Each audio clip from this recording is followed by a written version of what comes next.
2 days later. This was about $20 million in big money being spent in a historic sum unlike any seen in American history. Point blank period. And I think we need to have a real conversation about AIPAC. I think that what we do need to have a real conversation about is how a Republican, primarily Republican and largely Republican financed organization is playing and dumping money and playing an extremely divisive role in the Democratic Party. And by the way, it makes it much harder for us to coalition build and to create the winning coalitions that not just can ensure that we have representation at the congressional level, but they are spending this money into our party for a reason, because we need that coalition to win back House majorities. We need that energy and coalition of a progressive base in order to make sure that we win statewide and federally. And Republicans are pouring money to finance these for a reason, because people and representatives like Jamaal Bowman can move and reach communities that many other areas of the Democratic Party cannot. And so if Republicans can finance taking people like that off the board, they can also make it easier for themselves in November. And so I think for all of us as a party, regardless of your stances, it's very important that we have a conversation about why Republicans are playing such a large role in financing division among Democrats. Do you think there's any... Yes, this is what AIC sent out recently. Son of a single mother, grew up in public housing, dedicated his life to teaching, become a school principal, funded a private school to save bronze youth, elected as the first black congressman for New York 16, never took a dime in corporate money, a true public servant.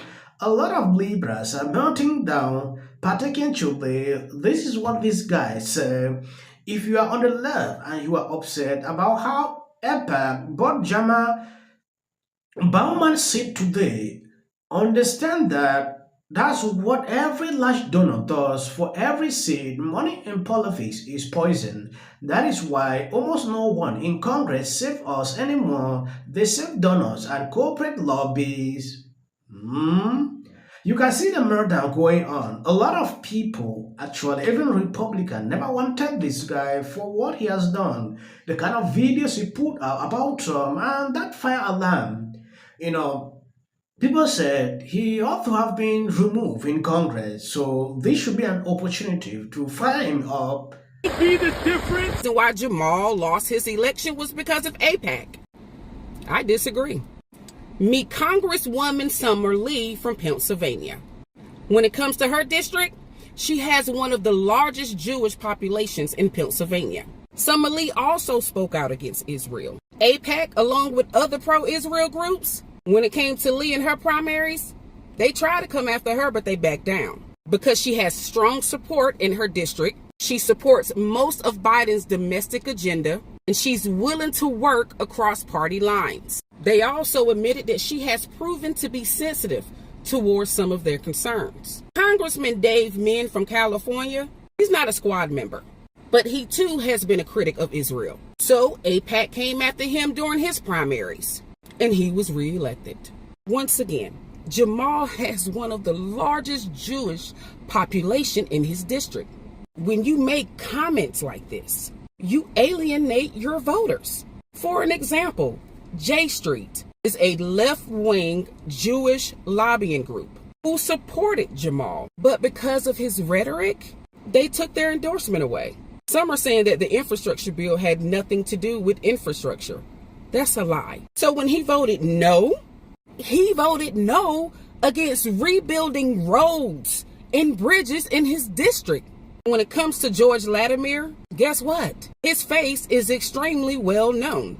He's been in local politics for over 35 years. The man wasn't playing. He was knocking on every damn door that he could knock on. You cannot forget about your constituents. You have to be able to work with them, not just a few. Summer Lee did it.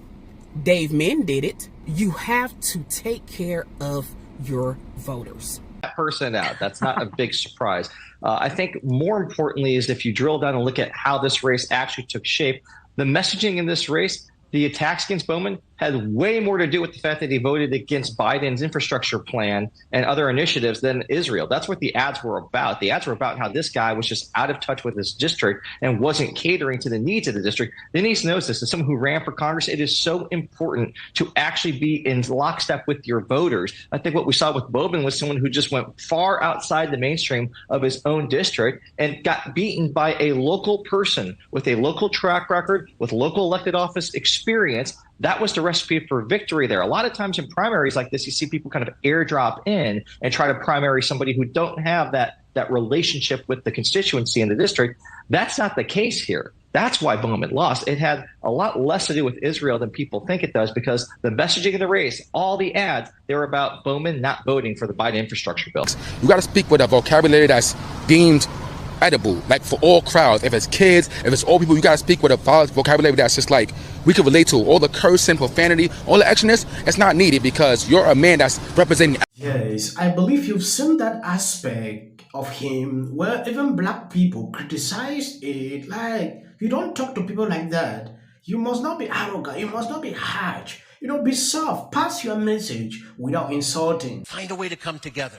This country cannot afford to splinter into little pieces, and every single representative has to understand the necessity for unity so that we can move forward as a nation.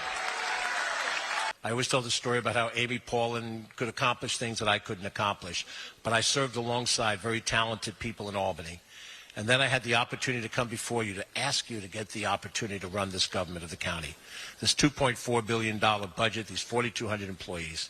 Now, 6.5 years later, you don't need a campaign ad to tell you who George Latimer is. You've seen who I am because of what I believe. Pass your message without insulting. F these people. F this. That has always been his strategy. He thought for the past years, he has been winning, that it will be the same thing now. A lot of people, I saw Hillary Clinton even campaigning for the other man, like, this guy should be removed. They are blaming AirPac. To me, even if these people did not sponsor this or spend money on this man, the other man could have still defeat him, based on what I've observed, based on what he did. A lot of people lost interest in him. Despite they were struggling. Some people say, oh, it's because he's advocating for the Palestine, things like that. Those are the stories I've seen on social media. There I saw Hillary Clinton actually endorsing his opposition. I knew that something was coming for him. Fox's Squad member, Congressman Jamaal Bowman, has lost his primary to his Clinton-endorsed opponent, George Latimer, in a huge blow to the Squad and the progressive movement, especially after they held this